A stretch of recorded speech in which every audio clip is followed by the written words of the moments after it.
Long ago, I heard this story about a person named Demosthenes. He's a Greek, if I remember correctly, or Roman, I can't remember. So he wanted to become a great speaker, a public speaker. But the problem was that he had a speech impediment. He was not a good speaker at all. And this is how I started out as well. You'll see in a future slide. This happened to me as well. So he wanted to be a great speaker. So what he did was he didn't give up. He didn't think, okay, I'm not naturally good at it, so I'm going to do something else. What he did was he locked himself up in the basement, his cellar underground, and he taught himself to speak. To train his tongue to speak properly, he put a stone in his mouth and he learned to speak while the stone was in his mouth. And in order to speak properly with a high voice, this picture is he's in the beach, right? He would go to the beach and he would try to speak over the sound of the waves so people can hear him. And then he would, just to control his breath, he would run up and down the beach just until he was out of breath, and he used to learn to speak. And he went on to become one of the greatest speakers in history. That was a story I learned. And another story was that of Richard Branson. That's the second picture you see here. Richard Branson, when he started out, his ambition was to just start a record company called Virgin Records, Virgin Music. But what happened to him was that he was young and he was not the most honest person at the time, and he cheated on his taxes.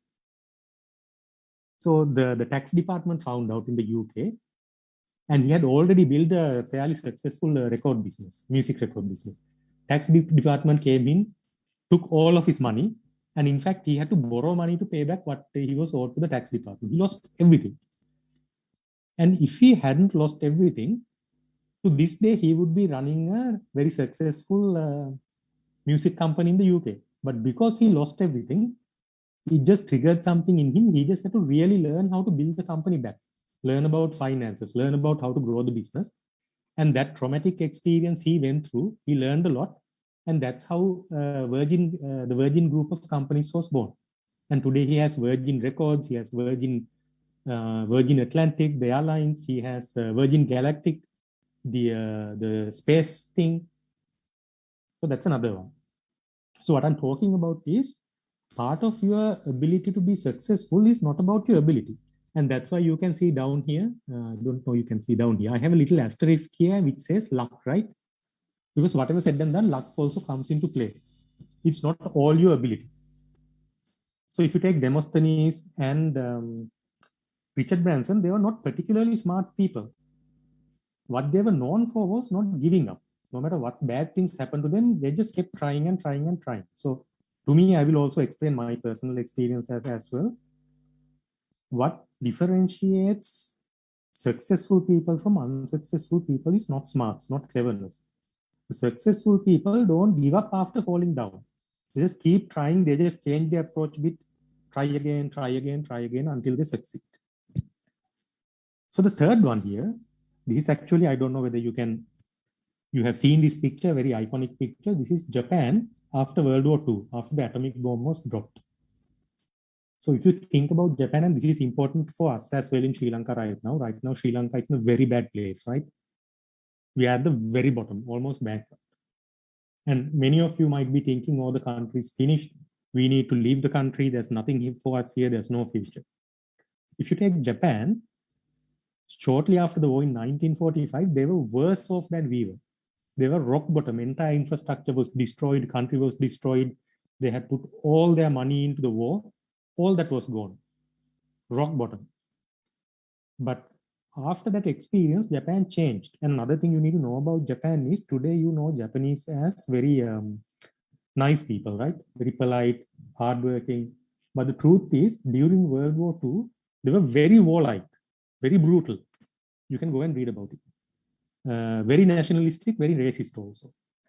But this failure, this was a national disaster for them. It was a failure that made them deeply reflect and understand, oh my goodness, we were wrong. We were bad people. And we were wrong. And that self-reflection really made them change. Just like Richard Branson on a personal level, The country of Japan completely turned around. They completely gave up their warlike nature. Of course, they were forced to do it by the allies too, but they gave up their warlike nature. They completely focused on building an industry.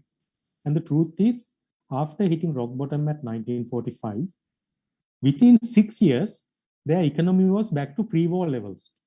And after that, they just kept going, right? Just like Richard Branson, they just kept going, and you know the rest is history. Look at where they are now. So one part of being successful is not what your capabilities are, not what you're given with by birth, your smarts or your education. It's how you respond to difficulties and failure. You just keep trying, you keep getting up and trying again. So that's one part. The other part I learned is, this is very important, your idea of what's right and wrong. And I'll talk about this a little later. This first picture you see here is Marcus Aurelius. If you have watched the movie Gladiator, this is the good emperor that Decimus Maximus Meridius was talking about. The second picture is my mother. I'll tell you why. A lot of the right and wrong I learned is by watching what my mother did and did not do. Just like Marcus Aurelius, I'll show you an excerpt from one of his books. He says, one of the things I learned, the thing that I learned from my mother was that not even not to do wrong, but not even to think of doing something wrong. So I learned that from my mother as well. So let's continue. Some actual examples here. How I became a good developer, part 1. So this is a little story. When I was at Millennium IT, something very difficult happened to me. I was passed up for a promotion, while many of my colleagues got promoted. And this was a big shock for me because I thought I was a great developer. I was a very smart Morato graduate, first class, all that nonsense, right? I had an ego. And I wrote good code too. And but I got passed up for a promotion. I was very upset. And I asked my manager, what happened? Why aren't I getting a promotion? And he said, unfortunately, Machang, your troubleshooting is not good. And I asked what that problem was. So apparently what I was doing was, you know what troubleshooting is, right? You build code, you ship it, and in production, if there's a bug, you are responsible for it, right? You wrote the code, you are responsible, you have to fix it. So when you fix bugs, you have to look at logs. Systems have logs. Any program you write, you have to write logs. So you can go back and figure out what happened. And in Millennium IT, these logs ran into hundreds of thousands of lines of code, logs. So you have to figure out, reading these logs, what exactly happened. So me being somebody who likes to write code, but don't like to debug, I used to just look over the logs a little bit, just have a assumption about, this might be the problem, do a code fix and send it. And obviously it's not the confirmed issue, bug gets reopened. That used to happen several times. And that was the problem. And then I had another issue with my manager. I asked him, if I had this problem, why didn't you tell me upfront? It's been an entire year. Why are you telling me at the end of the year during the performance review? And he had no answer. And there too, I made a resolution one day, if I become a manager myself, I will never do this. If one of my team is not doing something well, or doing something that could be improved, I will tell him or her immediately. Even to this day, that's what I do. So when at the end of the year, the performance review comes, nobody is surprised. Everything that I have to tell them about what they're doing well or what they're doing not so well, they will have already heard throughout the year. So that's a different story. Anyway, I got very angry. And I thought I want to quit. But then I went back and looked at some of the bugs I had fixed, and I realized, unfortunately, the man is right. Even though he didn't tell me, he was right. I was doing this thing called udimpalling, looking at the code, the logs, and just doing it. So I had two choices. Either I could become angry and I use that anger to quit the company, or I could use that anger and use it as energy or fuel to learn. Because this is a weakness in mine. I had to learn that, right? It's a weakness. So I thought, I will show you. I will show you within 3 months what I can do. So I learned to do this thing. So what you see on the left-hand side here are logs.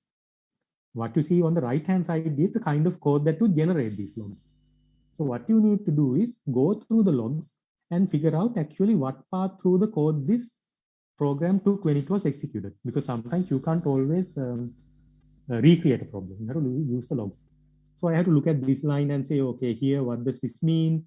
It took this if condition, and under that, it took this for loop.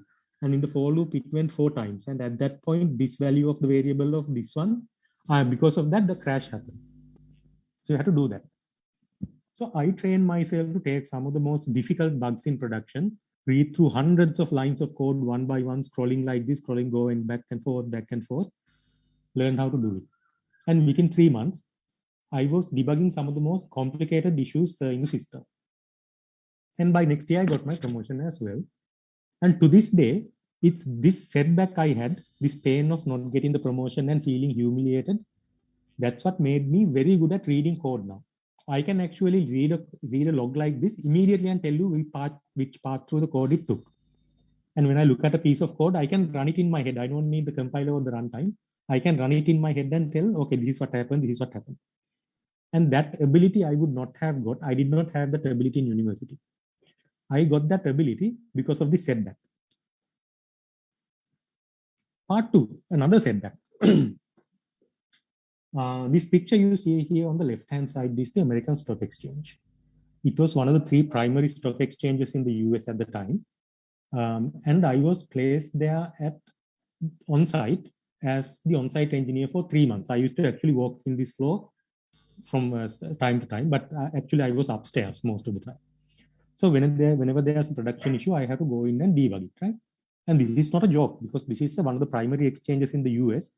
When this stops working, people start losing money. And if it stops working for more than a few hours, it goes in the news. And it just so happened in 2007, there was a meltdown. You can go back and read the news from 2007. The New York Stock Exchange went down, the Nasdaq went down, and obviously the American Stock Exchange also went down. And who was the on-site engineer? Me. And I was called into the upstairs of this place was the operations center. I went in and it was pandemonium. People were screaming, saying, all right, people can't log in and people are losing thousands of dollars, and people are talking about dollars. Like every minute the system is down, thousands of dollars are being lost.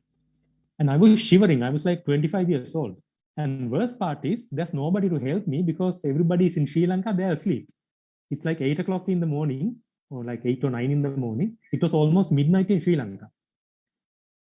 So I had to call somebody, get somebody on the phone. I was shivering, right? And I managed to go through the problem and figure out what the problem is. And the problem is in the database. Now what do I do? I had to log in through a SQL prompt manually and write an SQL right there in the production system to fix the problem and run it. There were no tests or anything. And all this time, there are 2 big people, like 2 white guys on either side of me, asking, what are you going to do? How are you going to fix this? People are losing money. So I looked at this and somehow I fixed it. I was shivering. But after that day, guys, I was never afraid of production issues to this day. No matter what big thing happens, so many big things have happened since then. One, I was never afraid. Second thing was, I realized that production is the most important thing. All these things you are looking at in code, then like all these libraries, all these new technologies. But what really makes a great developer is how much of an appreciation they have for what's happening in production. Because that represents the people who use your system, right? Imagine, if you are a civil engineer, you build a bridge. Who are you responsible for? It's the people who walk on the bridge. Because if the bridge collapses, you die, you are responsible. Same in software, you are not responsible for the technology. If you take a physician or doctor, who is he responsible for? Not the medicine. They're responsible for the patient, right? Same here, if you're a software engineer, you're in IT, you are responsible for the end user. So the best engineers are the people who understand that, because they make decisions based on what is best for the end user, and that's what's best for the business or the company that you work for. So that's another thing that happens. And this is what made me help me become a great manager as well. Third thing, how I learned to speak publicly. So this left picture is not me, it's a representation of me. By birth, I am a very nervous person. So when I was young, I couldn't even speak in front of 5 or 6 people without breaking into a sweat. And the first time I realized this was, I thought, again, just like when I was in university and my first years in Millennium IT, I thought I was great, because you never know your weaknesses until it's tested, right? I thought I'll be great at public speaking, until one day in year 11 in school, I wrote this great essay, and my teacher asked me to come in front of the class and read the essay, right? The essay was a piece of paper. So I went in front of the class, I held a piece of paper, I tried to read it, and I was so shivering so hard that the paper used to ruffle and everybody could see it. And I somehow got through it, and that's when I realized, my goodness, I can't speak publicly. And I decided, no, I'm not going to speak publicly anymore. I'm going to stay out of that. And that would have been, I would never be speaking publicly today if that was the case. And this is me on the right. This is a few years ago. I was speaking in front of Google DevFest. I think that's like few thousand people. And I could do that. I was still nervous. Even to this day, one thing that's important that you should know about public speaking, guys, is if you start out nervous, nervousness never goes away. You just have to work through it. So how did I come from this guy in the left to this guy in the right is this. Even though I vowed to never speak publicly again, I was forced into it. Just like all this other problem I told you about earlier, like Demosthenes, like Richard Branson, like Japan, like the problems I had earlier with reading logs and troubleshooting, I was forced into this. Because in the second year in university, there was a thing called the mini project, where you have to do the project and you have to present it to one of the lecturers. And this lecturer was one Chandana Gamage, Dr. Chandana Gamage. You can look him up. Very tough guy, very good guy. You can learn a lot from him. Very tough. So I was sweating nuts and bolts. How am I going to do this? So you know what I did? By that time, I had learned about Demosthenes and what he did, right? He just repeated until he was good at it. So I thought, I am going to write my presentation down word for word, about 10 slides, and I practiced it. Do you know how many times I practiced it? I practiced it 80 times, 80. I used to just walk around in my room like a madman, just speaking to myself, practicing this, the presentation I had to make. And my theory was this. When you start walking or when you start riding a bicycle, initially you are nervous, right? You're not good. But the way you become good at riding the bicycle or walking is by repetition. Do it again and again and again and again until it's second nature. It happens automatically. So I thought, if I practice this enough times, like 80 times, 100 times, it will become second nature that I will do it automatically. And that is exactly what happened. I went in front of the class that day, and Dr. Chandana Gamage was sitting right in front of me. And I delivered the speech. Internally, I was feeling very nervous. I thought, oh my goodness, I'm doing this very badly. I finished it. And Dr. Chandana Gamage is never known for praising anybody. He doesn't say you're good. But he turned around to the class, my classmates, batchmates, and said, I hope you are listening. And that's when I knew I had done a good job. So after that, because I was forced into it, I became interested in public speaking because I felt good. The fact that he praised me, I felt good. And after that, I somehow forced myself to take more public speaking engagement, and the rest is history. So that's how I learned to speak publicly. Right, the next thing. And each one of these things, guys, is not a thing for you to follow in yourselves, but you can if you want to, but it is an example of how you overcome things, right? Overcome adversity. Next thing, another thing I learned. By the way, these photos of these 3 books you see right now, I took it like 30 minutes ago. This is actually in the bookshelf behind me. These books have been useful for 20 years for me now. I'll tell you why. And unfortunately, my Modern Operating Systems by Andrew F. Tenenbaum was stolen. I still can't find it. But these 4 books were very important. And here's why. Like I told you, when I left Millennium IT, I only knew C++, Oracle, and Unix, right? But there are so many other technologies. I'm sure you hear all these technologies even today. You will hear about Kubernetes, you will hear about machine learning, You will hear about blockchain. A few years ago, you must have heard about IoT, big data. All these things are there, right? Or what else? If it's back in my day, it was Java, J2E, JSP, servlets. What else is there now? Node.js, React.js, Angular. You hear all these names, .NET, C Sharp, and AWS, Azure. You have to run around learning all these things. And you just when you start learning about something and finish it, now something new has come up. And you're constantly trying to catch up, right? How do you do it? And I have seen people who learn all these things, and when I ask them how does it work, they don't know. They would know how to spin up a Kubernetes pod and get something done, but they don't know what Kubernetes is. They know how to use a library to do machine learning. They don't know what a neural network is. So my approach was different. When I quit Millennium IT, I also felt this. There was so many stuff at this company called InfoShare I was coming across that I was getting scared. My goodness, I was behind the times. How do I learn this? So I used to take notes every day, furiously. And that's another thing you guys can do also. This I learned from this small segue, by the way. I learned this from a certain person who joined Millennium IT, a very learned person with a PhD. And he did a session and told us, always keep a notebook with you and write everything that that you come across, what you learn. Don't try to memorize it. And I have been doing that for probably 15 years now. Even you look at right here, I don't know whether you can see it because of this blurring, but this is my notebook of all the notes that I take when I'm working. And if you look at my, you can't see it because it's blurred, but if you look at my bookshelf there, one entire shelf is full of all the notebooks I have been keeping of what I've been learning. For example, if you were to ask me what happened on June 15, 2018 at Cisco Labs, I can open up the notebook and tell you, okay, here's what I learned.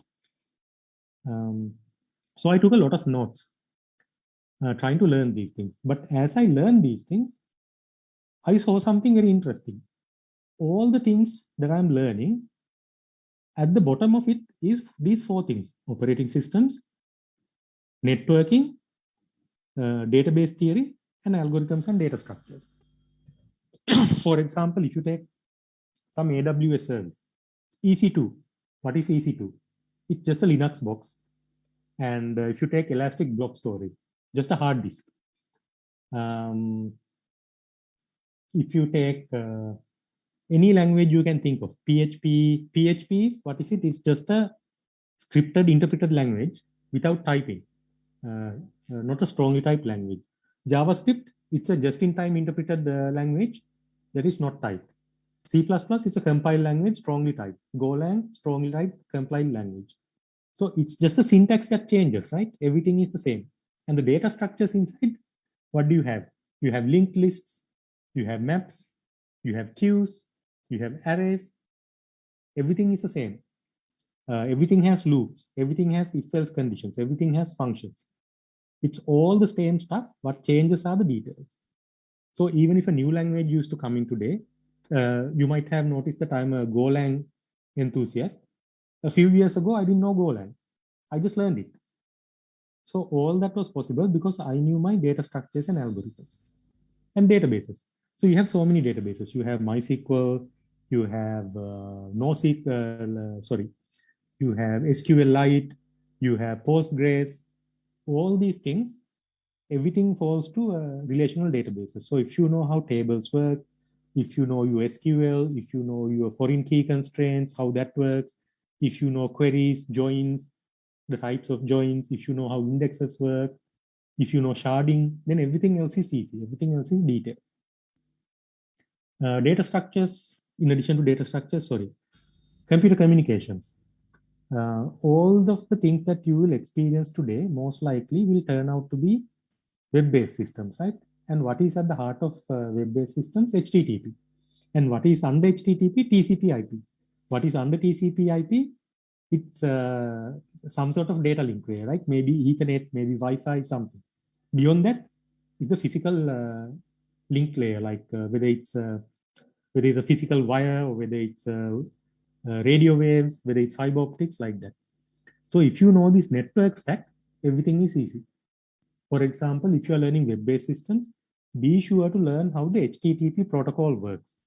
You need to know the HTTP verbs like get, post, put, those things. And you need to know the status code, like 200, what is the 200 range, what is the 400 range, 500 range. In fact, when I interview people, I rarely ask them about what frameworks they use. If they say they're doing web-based development, I ask them about HTTP, because you can learn anything else after that. And operating systems too.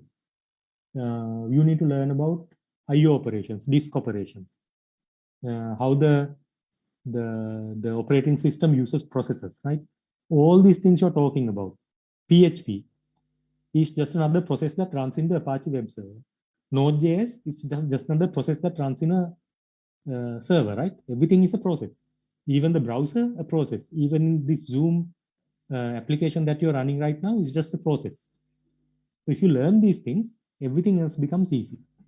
So my learning has been, even though I was stuck with C++ for 10 years, I managed to get on with the times because I learned these things. Even today, if one of my team members comes and tells me, hey, we want to use this new technology that I have never heard about, I just ask that person to explain the technology and I map it to one of these 4 things. And based on that, I ask some questions and I say, okay, this is a good thing or this is a bad thing or something like that. Right. Another thing I learned is this is important for you as a professional. This gentleman you see here on the left-hand side is the person who actually taught us this subject, data and computer communications. His name is Tilak De Silva. He was one of the most senior people in Sri Lanka Telecom at the time. And in addition to teaching us networking, he taught us some lessons as well. He used to tell the entire class. And unlike the other lecturers, he used to come into the class with like a short sleeve shirt and just a very humble person, right? And he said he doesn't care. I mean, like many of his peers in the industry, they drive very good cars, they buy the best phones, so they just try to show off. And he never did that. And he said, one advice I can give you if you want to be financially successful is live 2 notches below your means. Don't live above your means. And that really stuck with me. So to this day, I have been following that advice. So if you look at it, if you look at my phone, even though I've been in the industry 20 years, even if I'm a VP of a company, my phone is just a iPhone 7. This is actually my first iPhone. I used to buy cheap phones. I have a budget. I don't go about that budget. My car is just a Nissan. A used Nissan I drive, while many of my peers drive BMWs. And I only took a loan to build my house, to buy the house and buy the land, which I'm paying off. So I made it a point, and sometimes it's painful because you see your batchmates and your peers doing all these things with money and they are putting it on Facebook.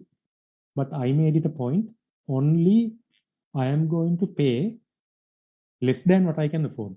I also have a safety margin. Even when you build systems, you have to have a safety margin, right? When you build a bridge, you don't build it if the load you are expecting on that bridge is 1,000 tons, you don't build it to 1,000 tons, right? You build it to like 2,000 or 3,000 tons. It's a safety margin. That's what you should live your life as well. So I've always been living with a safety margin. And that, guys, actually came in handy when the pandemic hit and all these things happened, the financial collapse happened. I don't want to boast, but I am doing relatively well because I have not spent for anything that I can't afford. I have my savings and I have already calculated so that I can pay my debts, I can pay my expenses, and I still have money left over for savings. And if I can give you one piece of advice as a professional for you as you're getting started, don't go after peer pressure. Don't look at what your friends and family are doing or your relatives are doing or what people are telling you to do or what TV is telling you to do. Always follow what is necessary first. There's something called Maslow's hierarchy here. what you should focus first on is your nutrition, food. I still spend a lot of food, comfort, health. Next, safety needs like your home, savings. Next, your family. Only after that, you go after these esteem needs like showing off people what kind of a car you drive, owning the latest phone, owning the latest gadgets. Those should come later. So focus on these things first. And that's something I learned from Tilak De Silva 20 years ago. That lesson has stuck with me always. Finally, and this is important, I told you two things, right? If you have looked at the theme of what I've been talking about right now, until this slide, it was all about overcoming adversity. Because to me, your success does not depend on your skills, like I told you, or your abilities, or your genetic inheritance, your intelligence.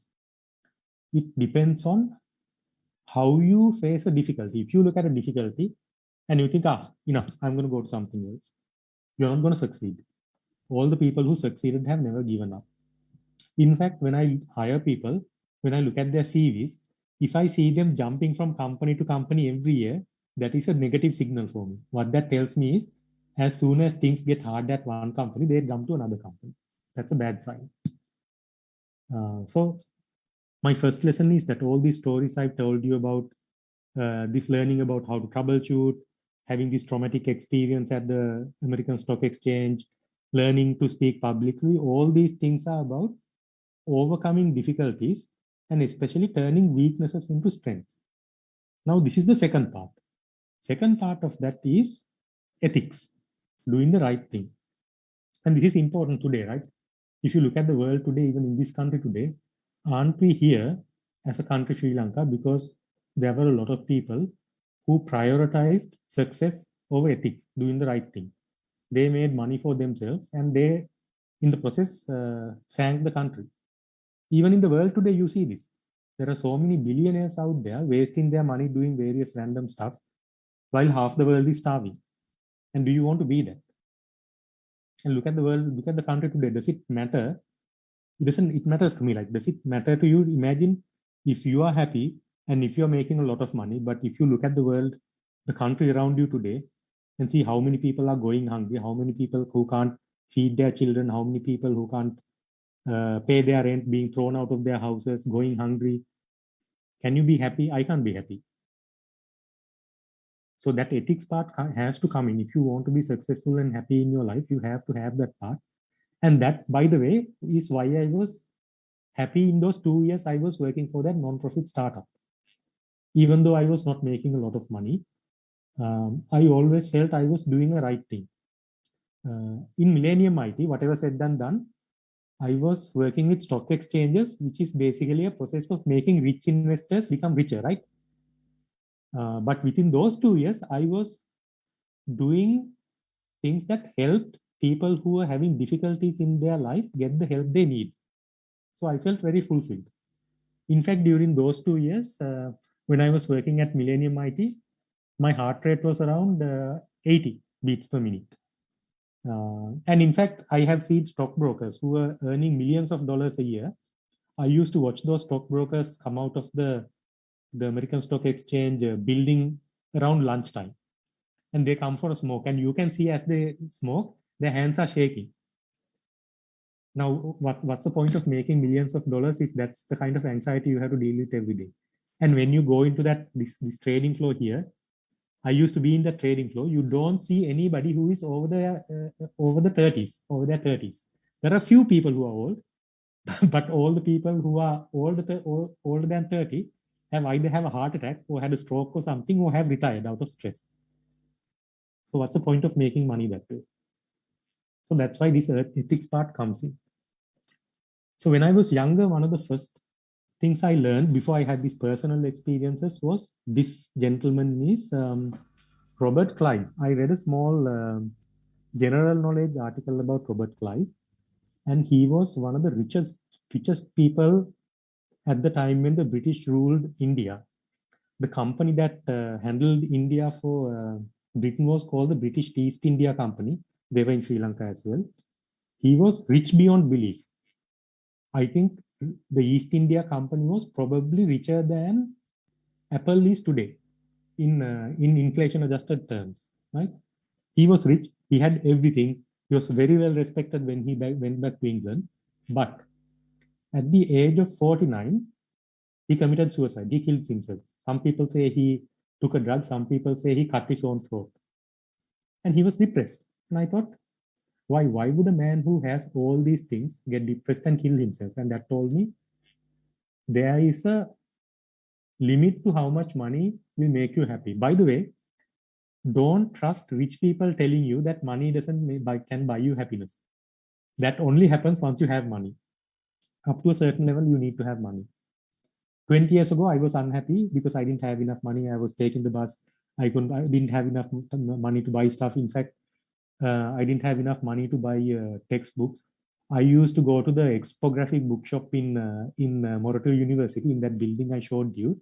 And every day I used to go in, there was a Visual Basic book. I would read a few pages, come out slowly, try out the exercises at home, go back and read another few pages, just because I couldn't buy the book. At that level, yes, money can buy you happiness, because you need food, you need a place to stay, you need to take care of your family, you need that. But after a certain level, if you get into this habit of running after more money, more money, more money, then you become the kind of person that ruin this country. Don't become that.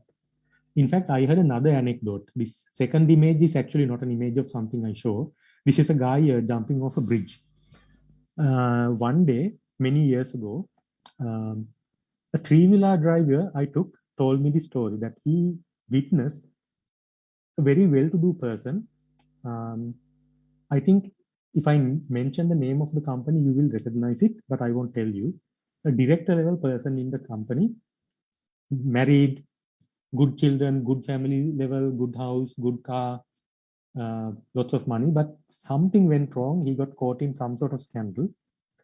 And he said he saw him park the car. I think, I don't know whether it was Tirulapan or where. He parked the car on top of the bridge and jumped off the bridge.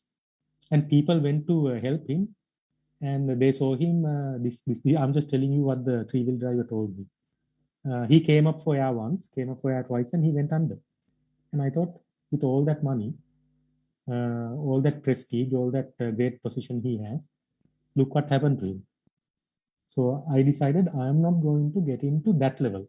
I'll make money, but after a certain time, I want to devote myself to things that make me fulfilled. And that's one of the reasons I quit Millennium IT at 10 years and went for a very small startup doing non-profit work for half the salary. And it made me happy. And that's why I put this little question mark as well. Once I make some money at different, maybe I'll do that thing again. Okay. So like I told you, Marcus Aurelius. Marcus Aurelius was one of the better Roman emperors. He was a learned man. He believed in right and wrong. And this is the passage. I don't know whether you can see it. This is the passage that inspired me 1.3 when I was young. Because before I have had all these personal experiences. It says that from his mother, he learned to abstain not only from doing wrong, but even from contemplating it, not even thinking about it. So I'm also like that. Not to brag, but when I was in university, I was in Morato University. You know Morato University, when you go to the Morato University, and not to say anything bad about them, but because it's my alma mater as well. But we were always told, you are the cream of the crop. You're the best in the country, right? And that goes into your head. You become egotistical. But even there, I saw so many people cheating, copying coursework. You know coursework, right? Rather than doing the coursework yourself, you go to a senior, you take the coursework, you change the words here and there, numbers here and there a bit, and you submit it. I can proudly say that I have never done that. Even from school, I have never copied, never cheated. Once I did allow a bully in my class in A levels to copy my answer script because I was scared he will beat me up. But I have never done anything that benefits me. Never copied that. Even I got Mahapola scholarship on need basis. But then I thought my mother makes just enough money to not make me qualified for this. So I put it back in an envelope. I put some stamps and I sent it back to the University Grants Commission. But in the end, I got a merit-based scholarship, so that was good. And that's how I have lived my life. And I still remember somebody in A levels. I can still remember the day. Somebody told me, a classmate of mine, he told me, Machang, if you try to be dishonest, you will never get anywhere in your life. And there too, that pissed me off, just like my manager who told me that I'm not good at troubleshooting. I thought I will show you. But it took a long time to show because there were setbacks. Obviously, when you don't cheat, you will have people going ahead of you. They're taking a risk though, because the cheating they do, sometimes it becomes exposed. And they don't have peace of mind because they also have to cover their tracks, right? I never had that problem. For a while, there are a lot of classmates that overtook me. But today, about a year ago, that same person who told me you will not get anywhere by being honest, he called me about a job. And at the time, I was running a company. I was running an organization of 100 people. Not to boast, but what I'm telling you is, if you stick to your principles, it won't be easy in the beginning, but towards the end of your life, you will not regret it, and you won't have skeletons in your closet that people will pick up.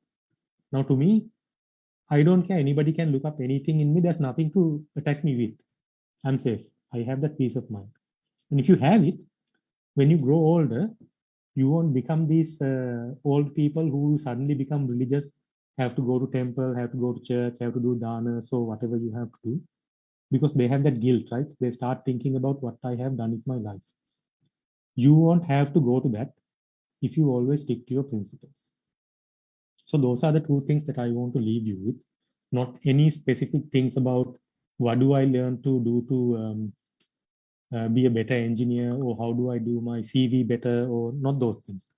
These are the things that I learned in the past 20 years that helped me the most in getting ahead.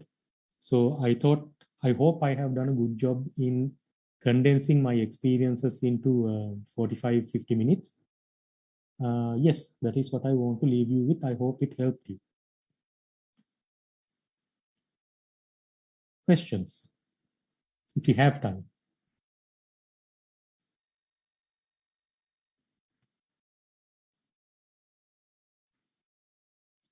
Sahan, back to you.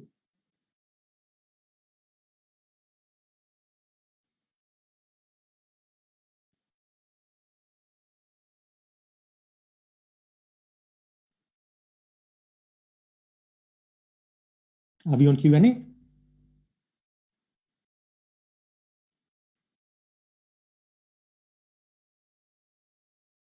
Okay, until somebody thinks of a question, I will share another tip.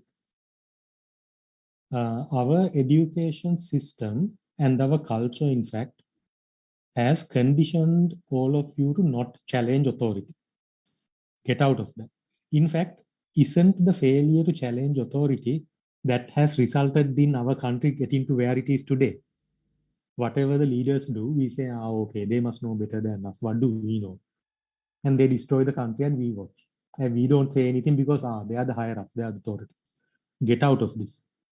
And it is not a bad thing, because many of you will find yourself working for foreign companies, Western companies. And that culture there is very different.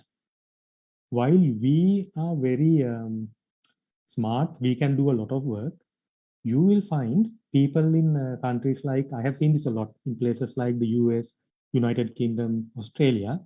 Even with what little those guys know, they have enough confidence to step up and ask questions. If there was one specific skill I can ask you to cultivate, just get over this habit of this fear of speaking up. Just like I got over my habit of public speaking, somehow take a year or two if you have, get over this fear of not speaking up, looking at everybody to speak first, or sitting in the very back of the room and not wanting to get the attention of the speaker. Don't be that. Raise your hand and ask questions, because that will help your career, especially if you're working for a foreign company. I can see Heshan has raised his hand. Hello. Hope Hi. you can hear me well. Yes. So I wanted to ask, so as Sri Lankan software engineers, like what is the reputation that we have, like going into like the global map? Like what is the uh, like perception that What is our other perception countries have? in the Yeah. international, right? Very good question. It directly dovetails to what I told you earlier. Two things. First one is the ethics. Second one is being forward. Ethics are very important. I will tell you another story, and Sahan, please feel free to cut me off if I'm going over time. Something very interesting happened again a long time ago, which is just like my colleagues at Moratua who cheated. There was a gentleman I worked with. He was bemoaning, oh, these Sri Lankans, our Sri Lankans cheat all the time. They do all these things. They don't follow traffic. They take stuff from office to home. They cheat. And in the very next breath, he says, oh, remember this client was asking for more time. I told him some bull crap, and I got some more time, and he was just saying that the client was stupid. Imagine that. Do you think clients are stupid? No, they say through it. They look at us, Sri Lanka, and to some extent the Indian subcontinent, and they see us as unreliable, unethical. They will lie to us. If something is delayed, they will say, no, it's ready. And at the last moment, we say, something happened, we can't deliver. Or if something goes wrong, we don't know how to say, I am wrong. Actually, I made a mistake. Let me take that back. By the way, learn that phrase. In the Sri Lankan culture, saying sorry is not taught well. You have to do that. If you make a mistake, don't cover it up. Go and say, we made a mistake. This is what happened. We will fix it. That's one, Heshan. Second thing is, what was the second thing? What was the second thing? Wait, let me look at my, that was the ethics. Second thing is speaking up. You can't be backward because I'll give you another example. Sri Lankan will write 500 lines of code and a major system, and they will talk about it for 10 minutes, give a brief presentation, and that's it. Some American engineers I have met, they will write 100 lines of code and talk about it for 3 months, promote it. I'm not saying to do that, but always put yourself forward. I hope that answers your question, Hisham. Those are two things that I think the international companies would see us improve. Yeah. So just not just doing your work, like you have to show that you have done the work as well, right? Ask questions, be forward. Yeah. And be honest. All right. Thank you. No problem. Let me see what else. Anything else?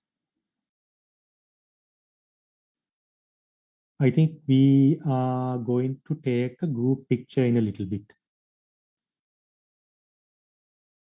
So I am ready if there are no other questions. Yes, guys, please ask your questions. We will take the group photo in a bit, like Sir Hasitha said. So please, you can add the virtual background in the chat to your device, but please ask all your questions.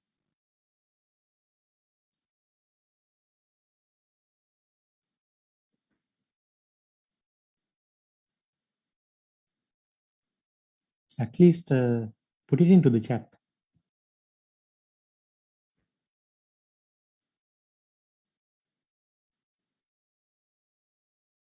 There's no such thing as a stupid questions, guys. Even to this day, even when I'm in a leadership meeting, sometimes there are people in the room, architects who are smarter than me. I literally preface by saying, this might be a stupid question, and I ask my question.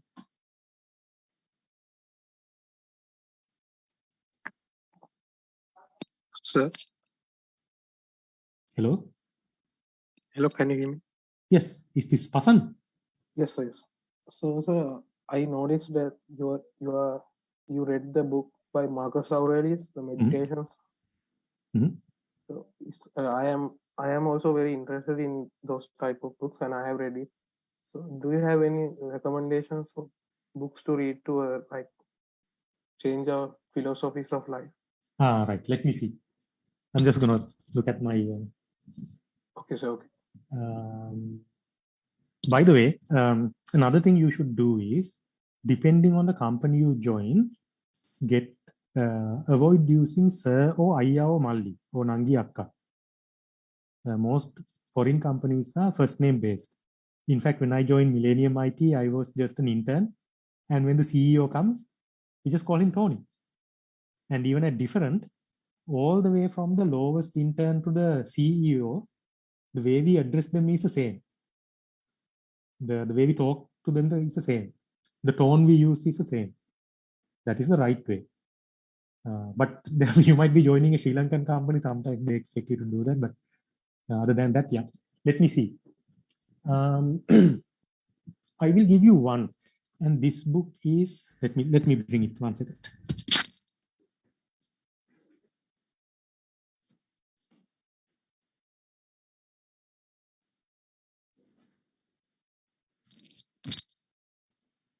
So this book here is, you can't see, right? Let me just take off my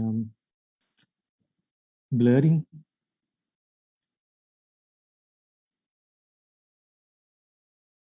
No blur. Okay. Now you can see the background, right? So this book is called Mastery. Can you see? By Robert Greene. Yes, sir. So I So- have read quite few books by Robert Greene too. Yeah. So some books are not very good. Some books are not very ethical. Like Yeah, the yeah. Power book is not very ethical, but this Mastery book, little bit of embellishment as well. It's like it spices up the stories, but you can see stories about people like Michael Faraday. For example, Michael Faraday was a son of a very poor person. He wanted to learn science. So he took a job with, I think it was Humphrey Davy, who was a scientist, to clean the lab. And while cleaning the lab, he learned science. There are so many stories like that. Very inspiring. I would suggest try reading that. Thank you, sir. Thank you. Any other questions? And thank you for asking the question, Tasan.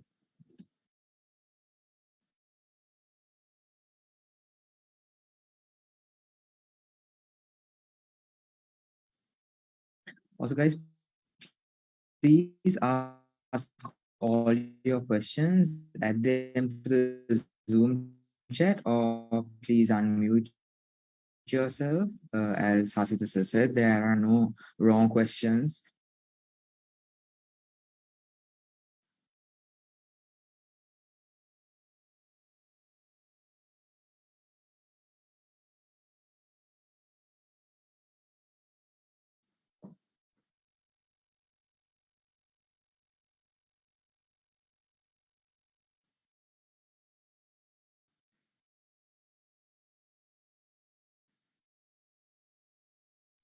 Okay, I think that is something you guys will have to work on very hard if you want to get ahead in your career. That's very important.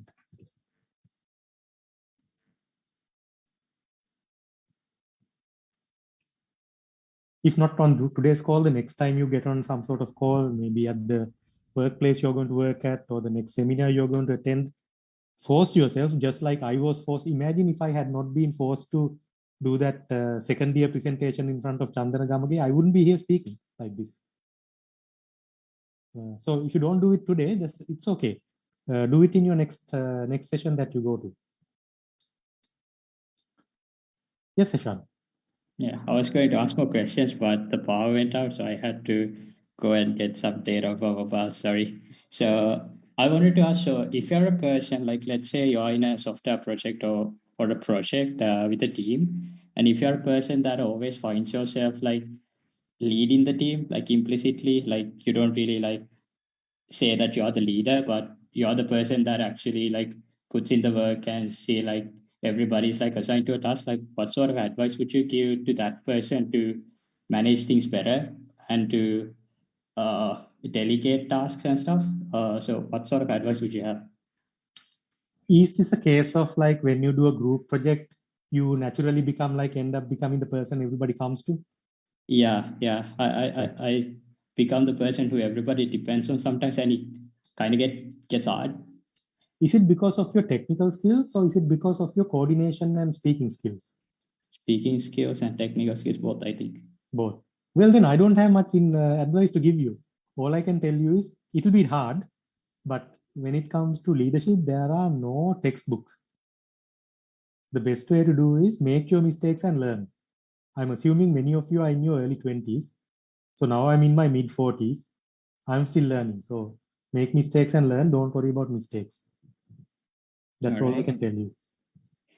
Yeah, I have done this as well. I have got into fights with my final year project team. They have hated me, and I've learned from that. Next time, now the people I got into fights with after a few years, we are back to being friends. So yeah, I guess that's how it goes. yes. All right, thank you.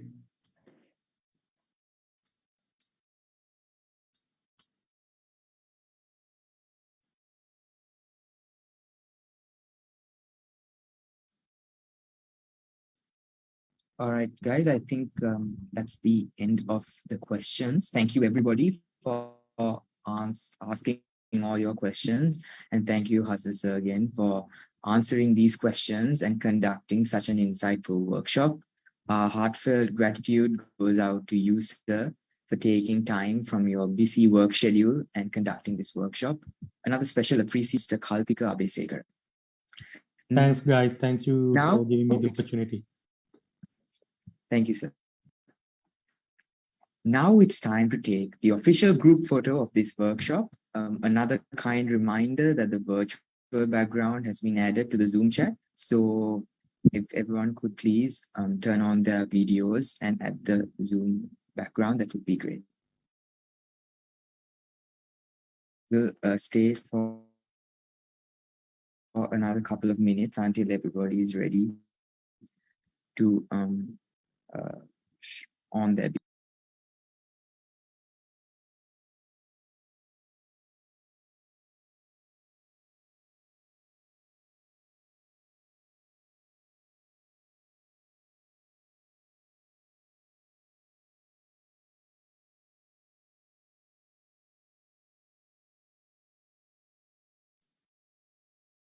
Sahan, will you be putting up a recording of this video session?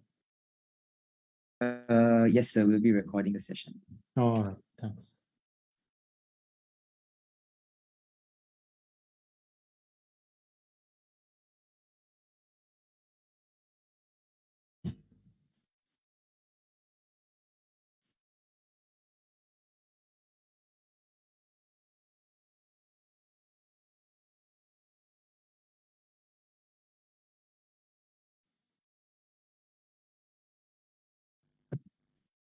I think with all the power cuts and everything these days, that people are unable to on their videos. We'll stick by for another 1 minute.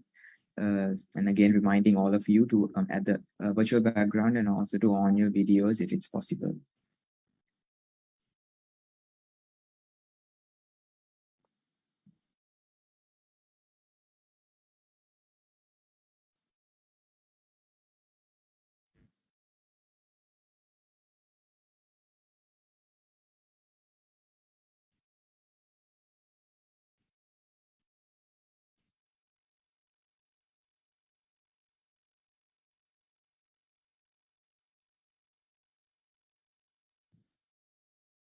Okay, everybody, thank you for on your webcams. We'll be taking the group photo now. Everyone say cheese. Okay. Thank you, everybody, for owning your webcams, and thank you, sir, again. Moving on, I would like to make a small request from everybody. There is a feedback form regarding your personal experiences you faced during this workshop. It's provided in the Zoom chat, or you could also scan the QR code, which will be shortly shared on the screen. Filling that would greatly help our team correct our mistakes and also help us make the next event an even better one. So please fill it. We will give you another 1 minute or so to scan the QR code and to fill this.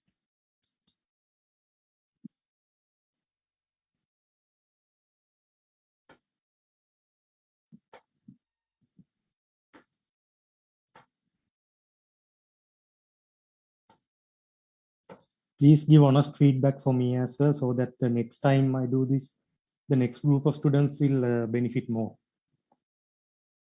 Don't hold back.